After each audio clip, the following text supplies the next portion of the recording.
Market is falling. Is your portfolio in red? Are you scared? What should you be doing?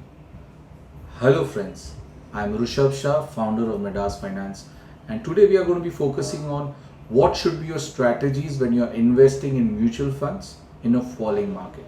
I suggest you to do three things. First, keep your financial behavior in check. Don't change your risk profile just out of fear. In simpler words, don't change your funds just because market is falling. Second, play dead. Yes, you heard it right. Play dead. Don't stop your SIPs just because market is falling. In fact, the best time to continue or start your SIPs is in a falling market condition. Third, don't follow the herd mentality. Instead of pulling out your funds, it's time to invest more. Yes, you heard it right. For example, is there any particular favorite brand that you like to shop?